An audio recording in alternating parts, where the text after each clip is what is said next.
because he built it from scratch. He did. And he picked the players. He picked them. Well, you might say he had 2 of the top 5 players of all time. He did pick them. Well, hold on. Well, you got to give Coach Belichick some credit because he picked everything that's there. He planted the garden. Yeah. He tended to the garden. He harvested the fruit. So give him some credit, Skip. He made the luckiest pick in the history of football. He got Tom Brady in the 6th round. He planted the garden.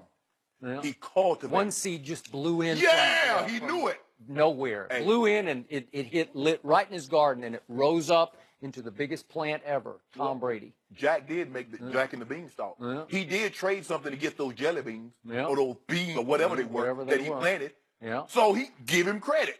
Give Coach Belichick credit. And Coach Belichick, I trust. Well, fee, fi, fo, fum.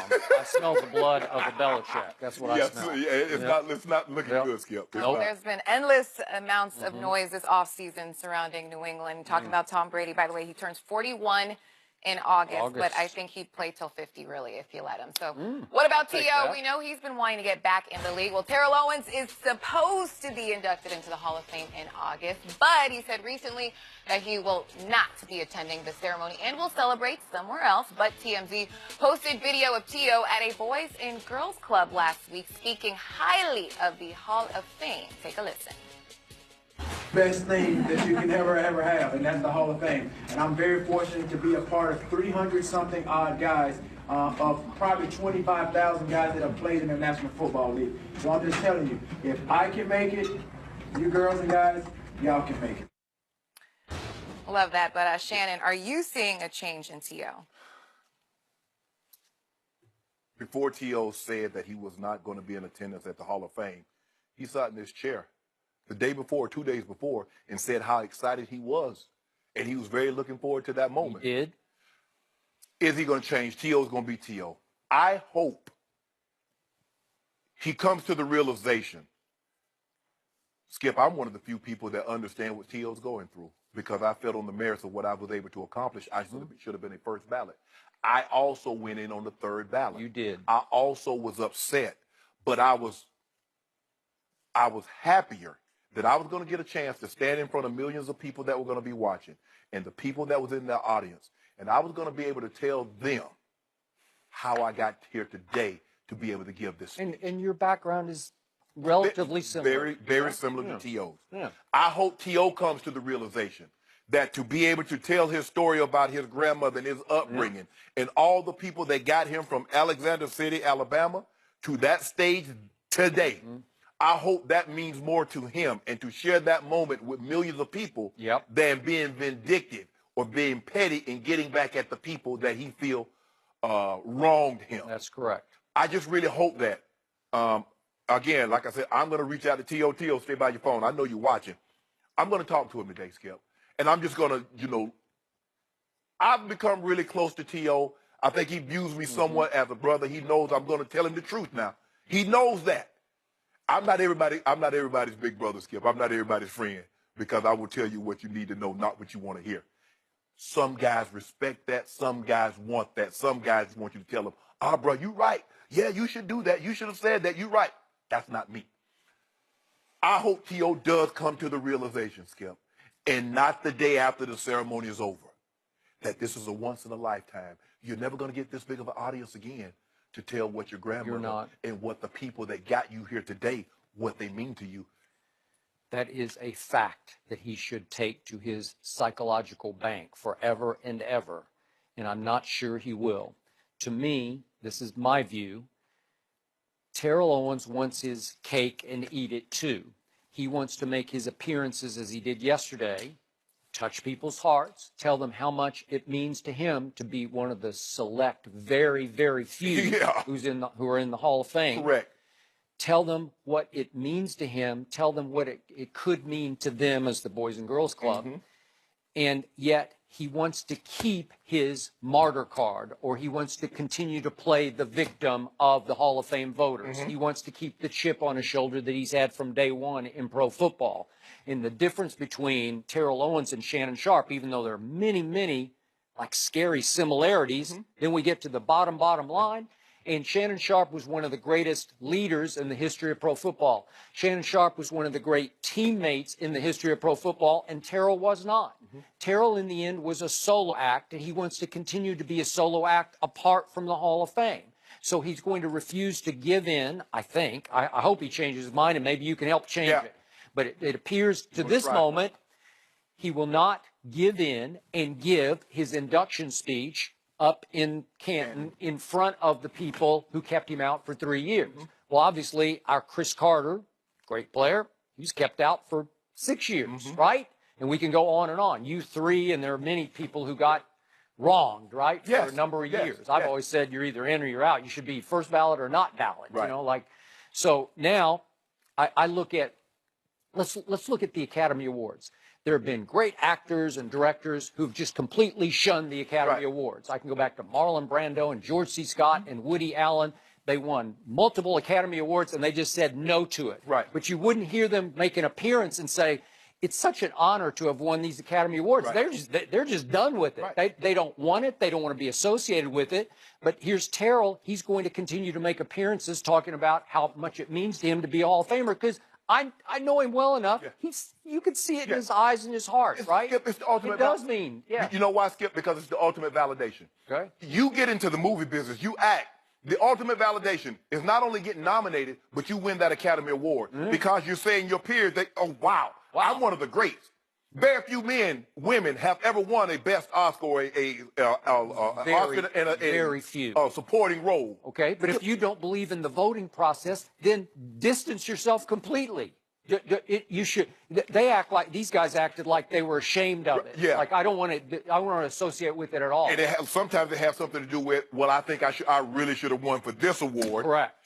For this performance, and I didn't win. I mean, I think Denzel could have won several times. Totally agree. He won for Training Day. It's hard for me to believe he didn't win for Malcolm X. Okay, I'm with you. But Denzel can't like, hey, y'all shafted me on that one. I ain't going. Forget y'all. Well, he could. Yeah. If he wanted to. Susan Lucci should have never, ever thought about going to the Emmys after she had done snubbed her 20 times. After about 10, I'm done with y'all. Y'all not going to get 11, 12 and have me showed up there and clapping key and when I'm seething. Now it's like a career achievement. Yeah. Right? So, no. It's the ultimate validation. You played this game, and you don't think about, I don't think anybody gets into the game saying, you know what?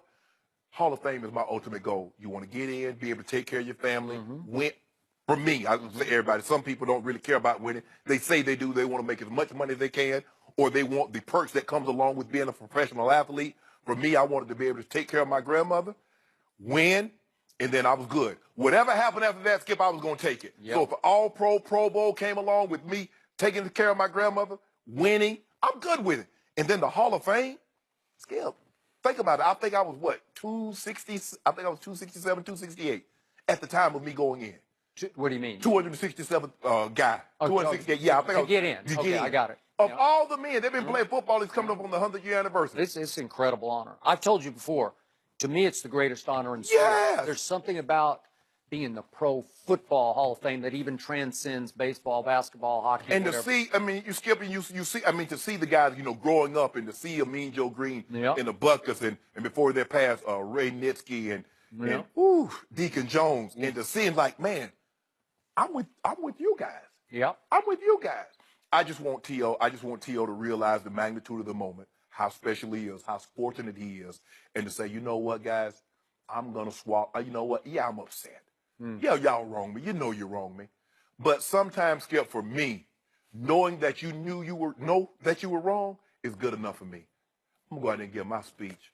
I want the world to hear how I got here. So how many of the previous Hall of Famers have refused to be inducted? None. Zero. None. So Terrell likes that because that would make him the first and the only, right? Well, I mean, being the first is not always the best. Judas was the first person to ever betray somebody. You don't hear people naming their kids Judas, do they? No, they don't. And Benedict Arnold, when he came. So, no. I mean, there are a lot of times that first is good. Well, but in this situation, the reason I asked him when he was sitting here was on that Saturday night, he was the only inductee who did not show up in Minneapolis. Even you were up there, right, for the TV show? Yeah, for the honors. Yeah. Well, Skip, it's tough because the first 2 years, I was waiting for the phone call because normally they have you in the convention center. And it got painful because guys that weren't getting selected, they were getting left. And the disappointment, Skip, I mean, it's tough. Well, okay, they start with 15. Okay, you hear they're down to 10 and you're still in the mix. And then, hey, you're the last guy off the board. So now you got to wait another year. So it's painful, and I get it. I happen to be working, but I'm not so sure, Skip, that I would have been there. They would have had to flown me in, because a lot of guys, they did that. Because when we were there, you got to walk out for the halftime of the Super Bowl. Yep. And then they introduced the new 2011 Hall of Fame class. Yeah. Well, pretty cool. Yeah, it's great, Skip. There's nothing like it. And from that point on, I don't care how many Super Bowls you win. The first thing they're going to say when Tom Brady, Hall of Famer, they ain't going to mention 5-time Super Bowl champ. No. That HOF precedes everything. It does. So Terrell has a chance to be the first at one other thing. He could be the first active Hall of Famer to return to the playing field, right? Yeah. You think it's crazy? I don't dismiss it. Yeah. As Christina pointed out, Edmonton has his rights. I would encourage him, if he really thinks he can play, he should go to Canada. Canada. Why not? No. Well, just go show him. But Joe can Gibbs play. did come out of retirement to coach again, but he was never the same.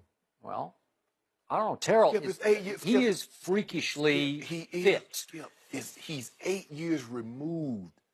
8 years, not 8 months. He's 8 years removed, Skip. He hasn't taken those hits. His fighting senses. I got you, but you got to be impressed. He ran 4.4. Yeah. It was on the track, on the UCLA track the other day, but it looked legit to me. He looked like he was moving at 4.4. Yeah. I've never doubted. Yeah, he's always going to be in shape.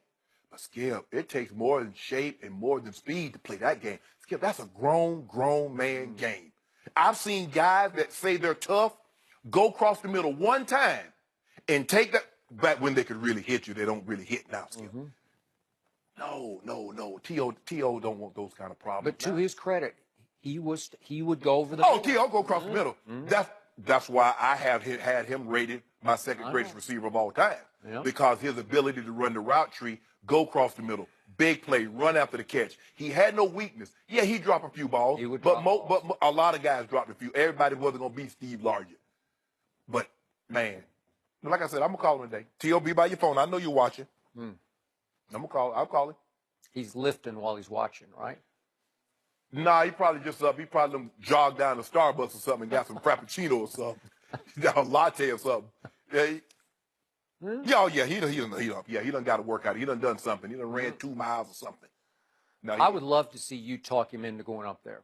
I'm gonna give him my I best think shot. you might be the only human out there who could pull this off. I would give him my absolute best shot, Skip. I will do that. There's a mystique that comes with the Pro Football Hall of Fame, that gold bust, that ceremony. There's still time, T.O. Go to Canton. Hey, when they mention Denzel, what they say?